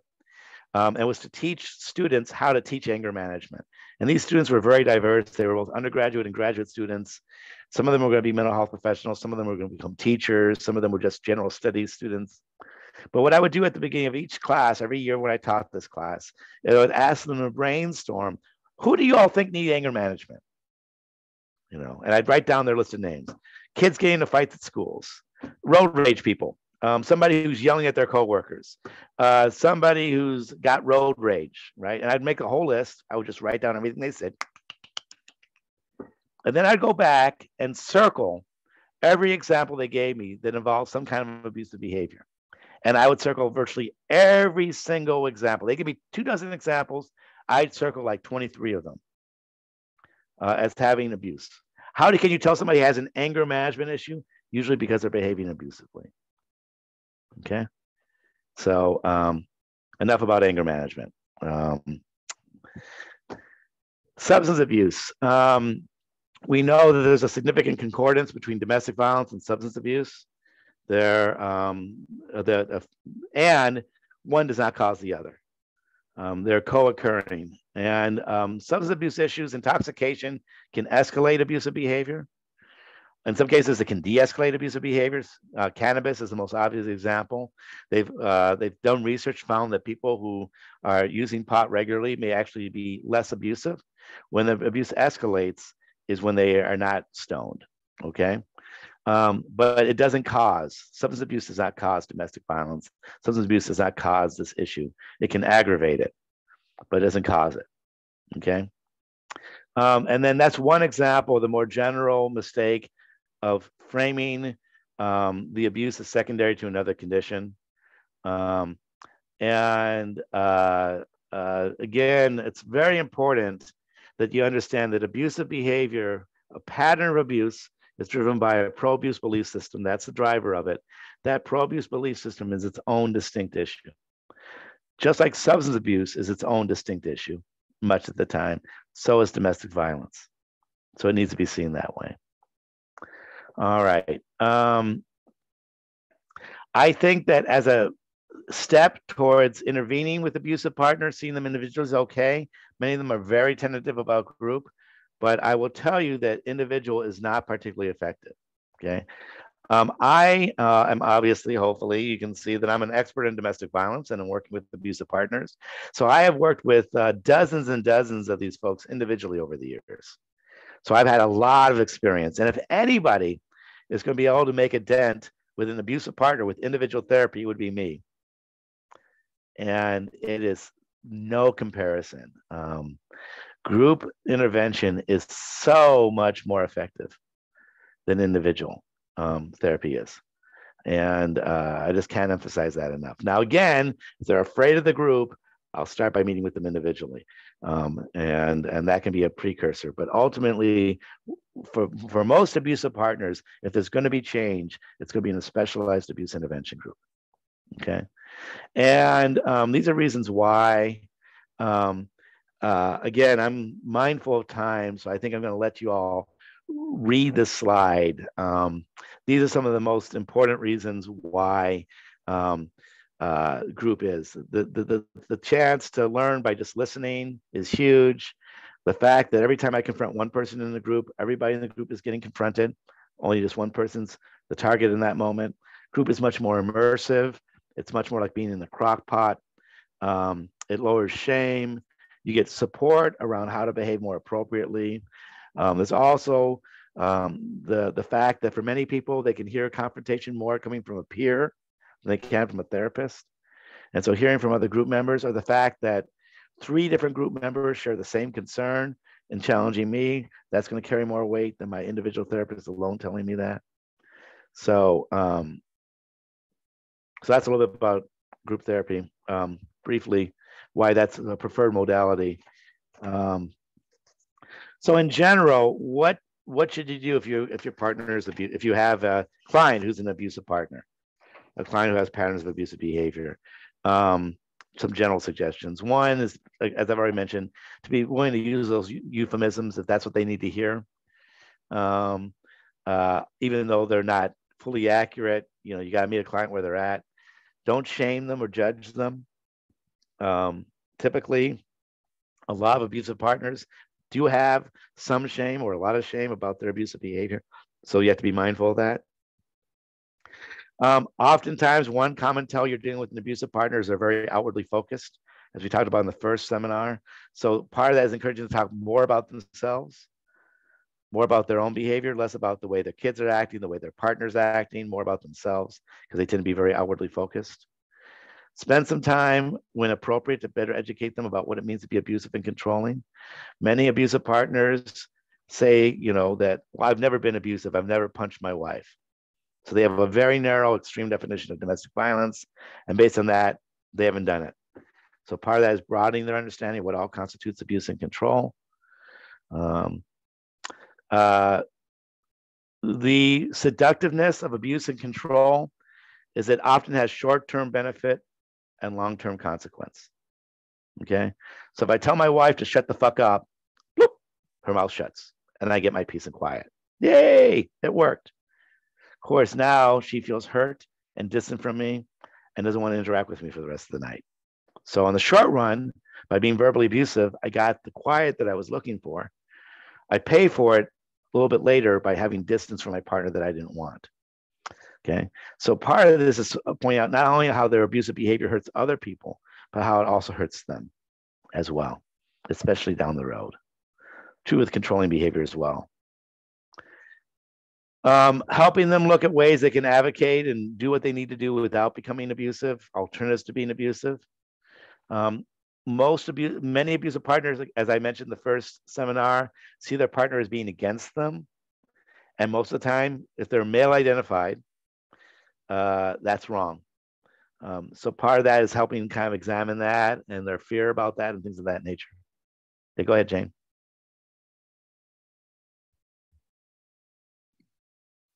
I have two questions, but you can finish your thoughts first if you want. I can. No, go ahead. This is an okay time.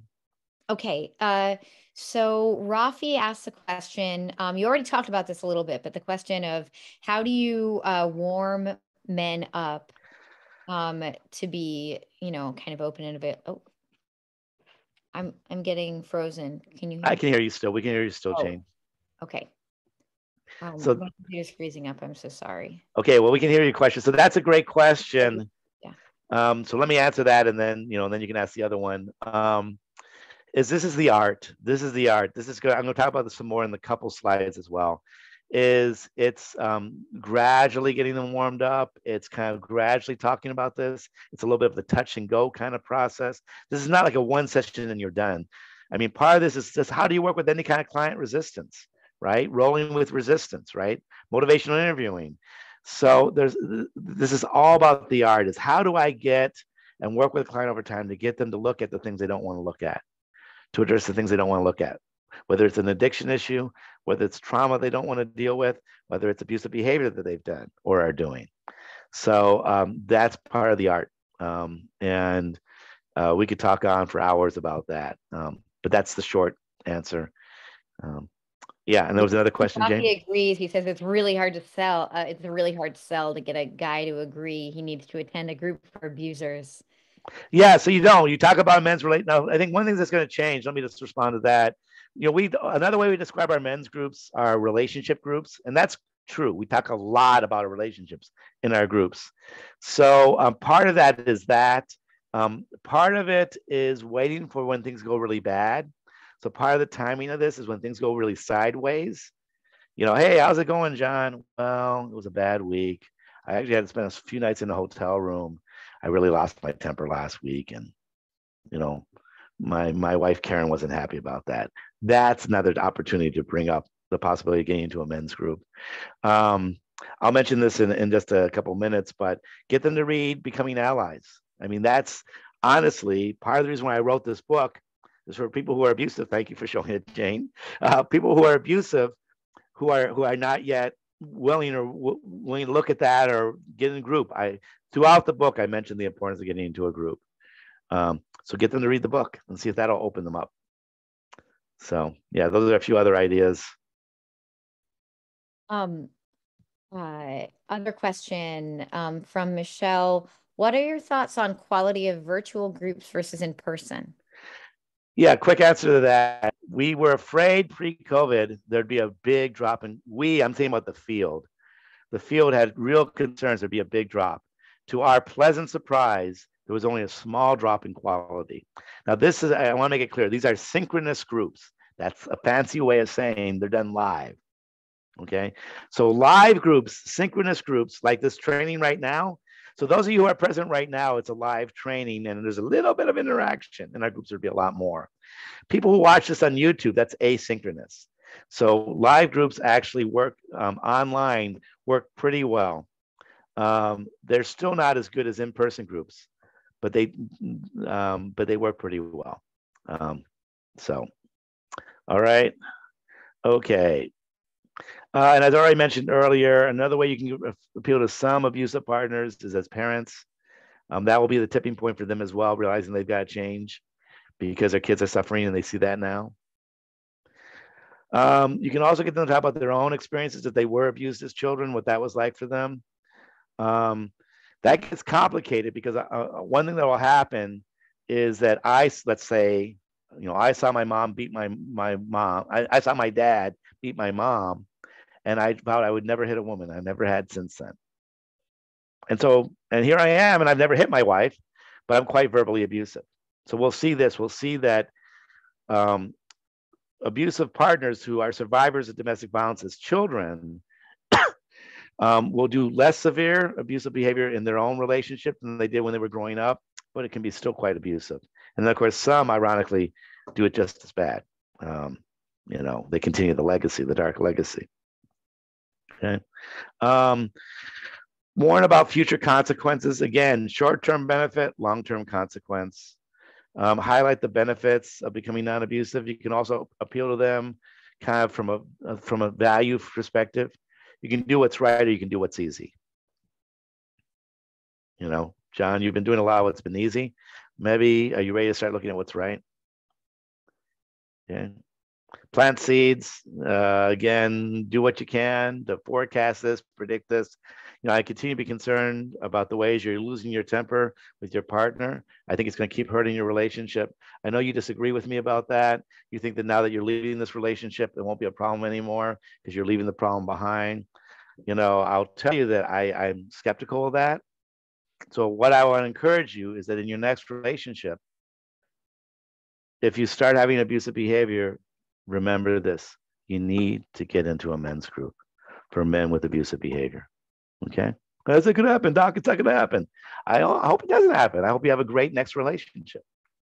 But if you have further abusive behavior, I really hope you'll go and make a commitment to get into a men's group to deal with abusive behavior. So that kind of seed planting. And then I realized I should have had a handout on this, and I don't know that I do yet. It's on my short list to do, but I've got to write up a handout for abusive partners on their fears about group, because it's very, very common. It's very common. And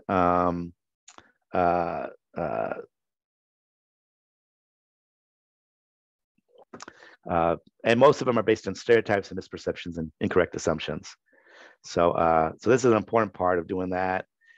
You put a star by that one. And then if they do engage in services, it can be really helpful to keep an eye on them. Hey, John, so how's things been going at Alley's and Change? I haven't been for a few weeks. You haven't been for a few weeks. Now, John, I know I've been getting busy. I know. So, right? So weren't you finding it helpful? Yeah, I've been finding it helpful. I just get so busy. I think you have to figure out whether this really matters to you or not. Because, you could lose your marriage. I know. So, fine, I'll go next week, I promise. Okay, cool. Now, if I wasn't meeting with him still individually occasionally, I couldn't have that conversation with him. So another reason to continue individual work, maybe perhaps less frequently, even once they engage in a group, especially the first few months, is to make sure that they don't drop out, to make sure they're really following through and that sort of thing. All right. And the last thing, which is really the most complicated one of all. So I said the most complicated one for the last 15 minutes is working with couples. And we do what we can in the time we have. So I want to make it clear, couples counseling should not be the primary intervention. And a handout that I think you all got today, because I don't think we gave it last time, is 12 reasons why couples counseling is not appropriate when domestic violence is present. So that's in the handout, and that's a very important handout, and it goes into detail around it should not be a primary intervention. Okay, so let me make it clear what I'm talking about. What I'm talking about is the only way the abusive partner will engage is as part of a couple. Okay, so you're seeing a couple. It's clear that DV is present. You know that the main intervention should not be couples work. But that's the only way they're going to engage, or the only way they're going to stay engaged. Then, at Allies, we will actually see them as a couple. But I want to make it very clear that the moment we're doing that, we're no longer doing traditional couples therapy. we're doing a couples intervention. And I'll elaborate more in a moment. Okay. I find that of all the clinical work I do in all the various domains, when I am the most challenged to do my most nuanced, intuitive, artful work is when I'm working with a couple where there's domestic violence that's present. And I'll explain more in just a moment about that. Now, I want to acknowledge that I imagine a few of you on this webinar may be family therapists, and I have no experience working with families. And so that's the one area that I can't really address. But I would suggest, with only my graduate school training in family therapy to speak to this, that probably a fair amount of suggesting about how you work with couples is similar to how you could adapt it to how to work with families. But I want to acknowledge that's one gap in this training. Okay, so important place to start, and this is a phrase that I've coined, is pathological conflict. So a basic assumption that virtually all couples therapists and almost all couples orientations make is that it's a collaborative relationship. The assumption is we've got two people who are working together. Okay, that's what we assume. Okay, and guess what? That's right. In general, in relationships, that's right a fair amount of the time. Okay. And so with that kind of thinking, the thinking is that each person has a role in a conflict, right? It's the dance, okay? However, when we're talking about abusive behavior, when we're talking about a pro-abuse belief system, it is not a collaborative relationship. A relationship can only be collaborative if both people are collaborative. If only one person is not collaborative, which is usually the case when there's domestic violence, it's not both of them, it's one of them, so goes the relationship. That's what I'm calling pathological conflict. So non-pathological conflict is the kind of conflict that we all get into at times with a partner, right? Non-pathological conflict is what may lead some of us to seek out a couples therapist, okay? And I think that general couples work can work fine with non-pathological conflict. Couples work does an awful job with pathological conflict, okay? So with pathological conflict, that's where you get the patterns of abuse and control. That's when you get one person at least in power over. That's where you got somebody who's more combative. Here's a great cartoon that illustrates this combative stance versus somebody who's in personal power. So she's reading opening up to your partner. He's reading defending yourself against verbal attacks. Same world, two different realities. She's in personal power, he's in power over. And the reading reflects that. Okay. That's what I'm talking about. Okay.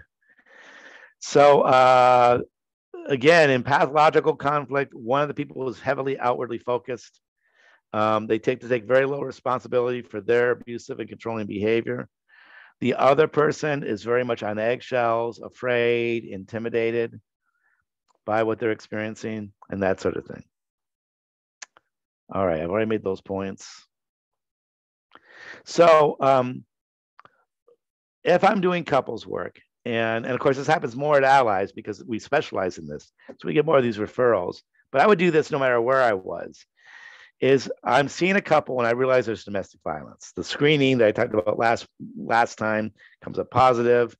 But it's been made clear that the only way this couple is going to be seen, and specifically the only way the abusive partner is going to be seen, is as part of a couple, and the abused partner is desperate to get help.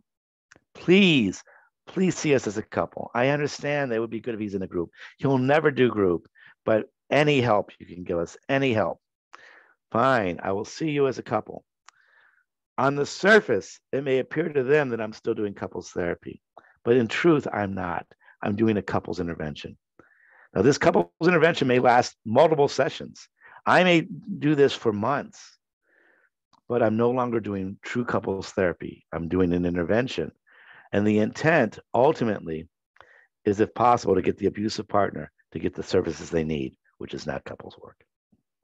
Okay, this is another way of thinking about this that maybe make it clear to you all is, what if you had somebody who had an active addiction, clearly a problem, and they're in denial about it, and the only way they'll see anybody is as part of a couple.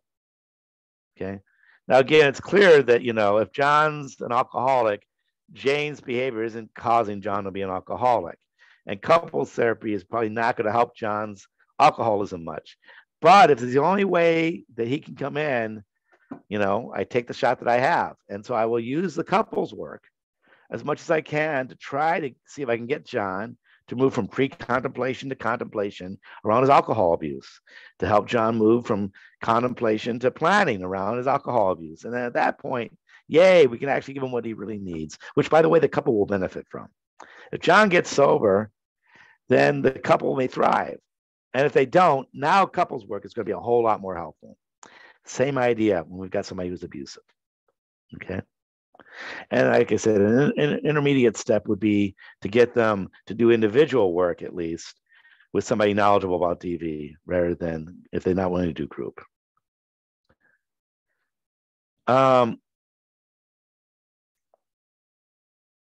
So the idea is that as I'm doing this couples work, part of what's going to become more and more obvious over time is that this is not a viable relationship with the abuse continuing.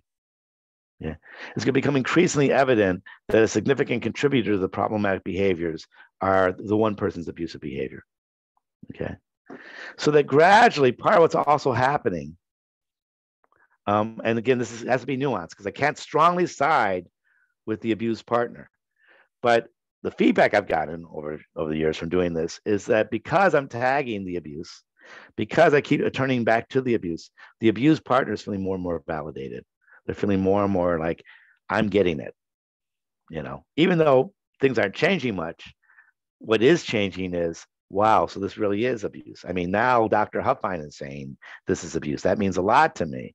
And, he's so right. I mean, no matter what, John just won't do this thing. So part of what I'm also doing with the couples work is hopefully helping the abused partner move along in their process of addressing this issue. Okay. All right. So the challenge is finding the right balance of pacing and leading. Okay.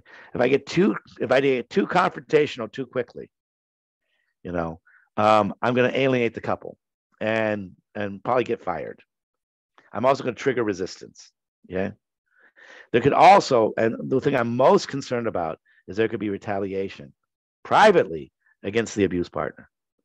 So let's say, I've just gone to Chris's seminar. This is great. So I see this couple. John, you're an abusive person. You do lots of abusive behavior. And you got to stop this now. Boy, I feel good about that. He listened to me. He nodded his head. And then he goes home and emotionally abuses Jane, or emotionally abuses his wife, Karen, for the next 3 days because of the way he was humiliated by me in the couple session. So this is the danger if you confront too strong, is it'll actually will lead to them acting out with their partner. On the other hand, if I pace too much, I run the risk of colluding, of kind of really pushing the abusive behavior way off into the closet, into the shadows, as if it's not an issue at all. So this is part of the art of this, is how do I do some acknowledgement, but not get too confrontational?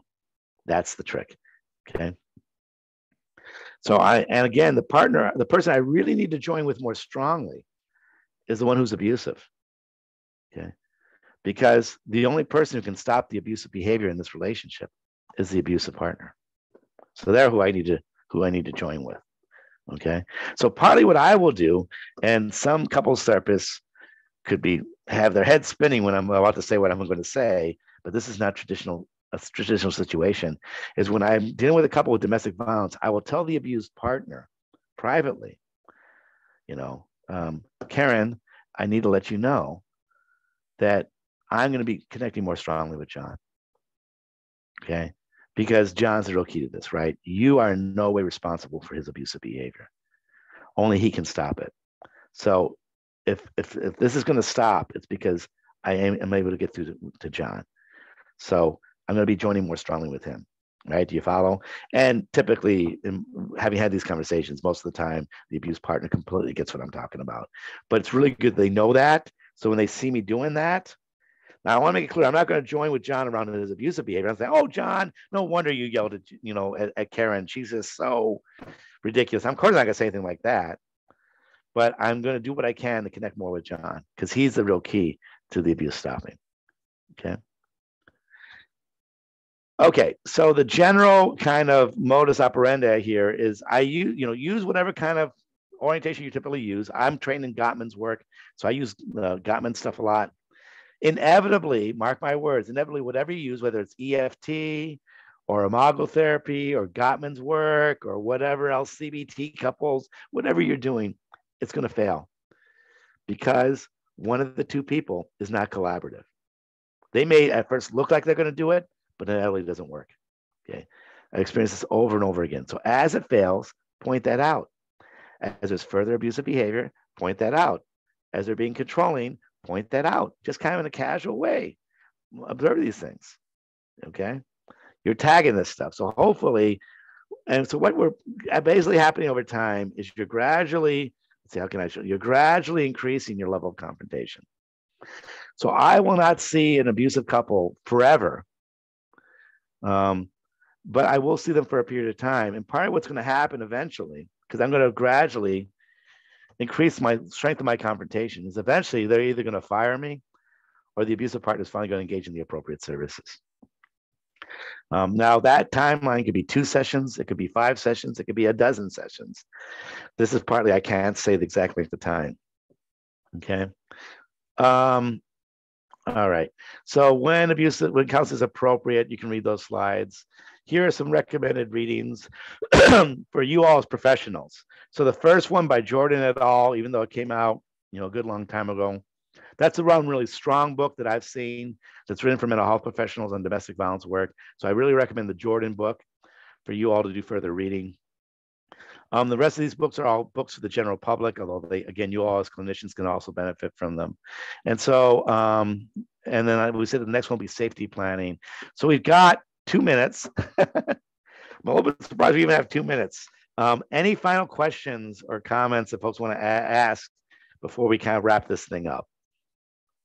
Chris, I have some quick things that I've been holding on to. Oh, please share, Jane. Great. Yeah. So a number of people asked for a copy of that letter that I read, and it's actually placed in the drive. One person asked, wow, she's so eloquent. Has she written a book? I don't know. I don't know if she's written a book or not. I lost touch with her years ago. But yeah, I thought that was a very powerful, powerful letter. Share that. And I'll check on that. I need to think about that a little bit more. I think probably that would be okay. But okay. I need to think about that a little bit more.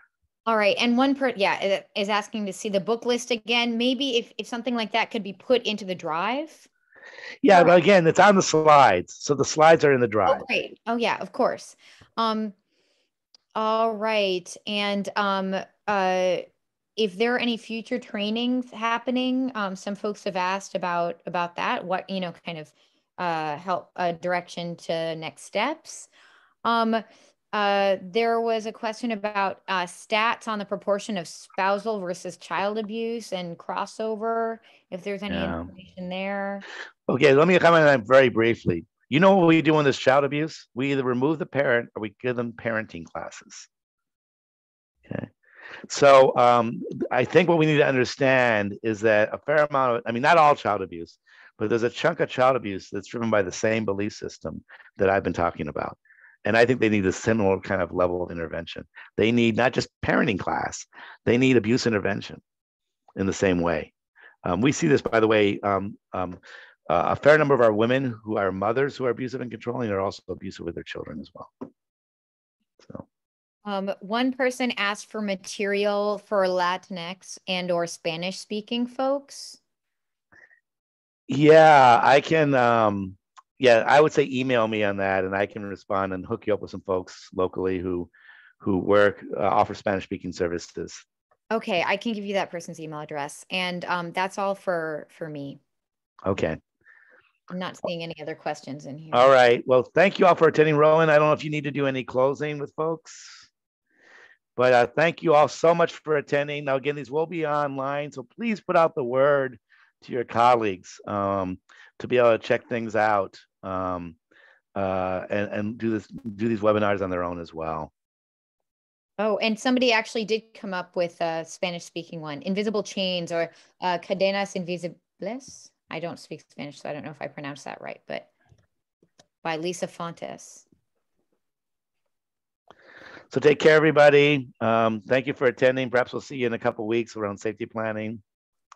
But take care and good luck. Thank you, everyone.